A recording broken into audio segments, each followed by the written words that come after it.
जन सुराज अभियान के सूत्रधार प्रशांत किशोर गुरुवार को अररिया के नेताजी सुभाष स्टेडियम पहुंचे। इस दौरान उन्होंने जातिगत जनगणना पर कहा कि ये नीतीश कुमार का प्रयास था कि एक बार इसका राजनीतिकरण कर फायदा उठाया जाए। मैं पहले दिन से ही कह रहा हूं कि इसका कोई राजनीतिक फायदा नहीं मिलेगा।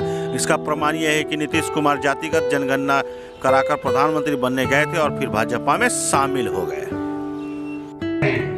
जब ये दल बनेगा ना महागठबंधन का वोट काटेगा ना भाजपा का वोट काटेगा, ये भरोसा रखिए। ये एक बार जब खड़ा हुआ तो ना वोट भाजपा का कटेगा ना आरजेडी का, दोनों को काट के साथ कोई नहीं बचने वाला। इसका आपको उदाहरण बता दें। मान लीजिए कि बिहार के आर्थिक सर्वे, बिहार के जातीय सर्वे में दलितों की संख्या 18% आई और जनगणना में 17.5 या 16 आ गई, तो आधिकारिक तौर पर संख्या वही मानी जाएगी जो जनगणना में। दूसरी बात, जनगणना लोगों ने क्यों कराई, इसका क्या फायदा नफा नुकसान है? जनगणना होने में कोई दिक्कत नहीं है, क्योंकि समाज के अलग अलग जाति समूह वर्गों के बारे में आपको बेहतर जानकारी मिली। लेकिन सिर्फ जानकारी मिल जाने मात्र से उसकी दशा नहीं सुधरेगी। बिहार में प्रति व्यक्ति आय 35,000 रुपया है, देश में 1,35,000 है। ये जानकारी तो आपको पहले से है। तो क्या इससे बिहार के लोगों की आमदनी बढ़ जाएगी? बिहार में सिर्फ 5% लोग ही कॉलेज तक पहुंच पा रहे हैं, ये जानकारी तो आपके पास है। तो क्या इससे लोगों की शिक्षा की स्थिति सुधर जाएगी?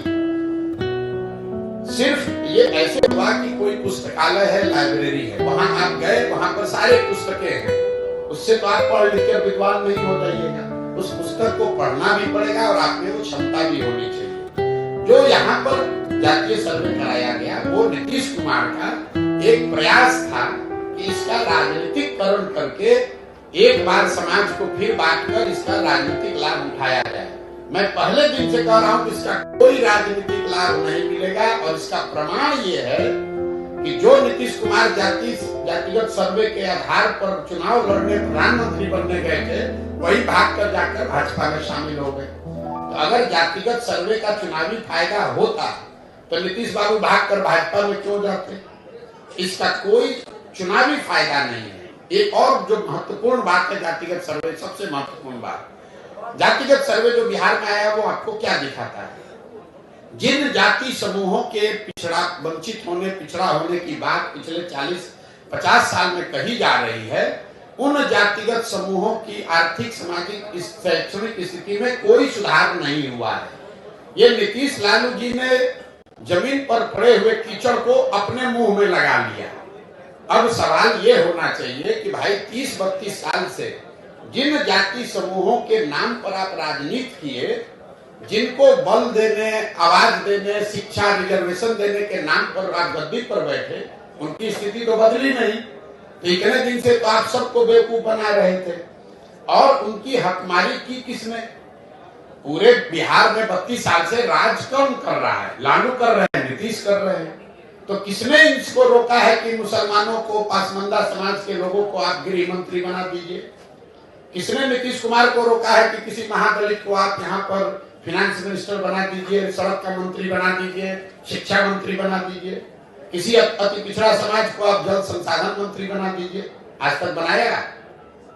ये लोगों का ये वोट लेते हैं, लेकिन जब सरकार बनती है तो उसमें जितने बड़े विभाग हैं वो तेजस्वी यादव रहेंगे, वो नीतीश कुमार रहेंगे। 18 साल में नीतीश कुमार ने गृह मंत्रालय नहीं छोड़ा, किसी अति पिछड़ा को गृह मंत्रालय दे दो।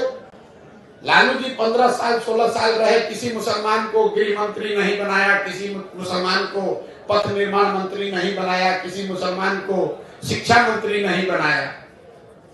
तो ये तो बेवकूफ बनाकर वोट लेने की बात है। जातिगत सर्वे के आधार पर इन लोगों ने ये दिखाया, ऊपर वाले ने इनके हाथ से ही करवा दिया कि देखो तुमने इन समाज के लोगों का एक्सप्लॉयटेशन किया, इनको बेवकूफ बनाया, इनके लिए किया कुछ नहीं।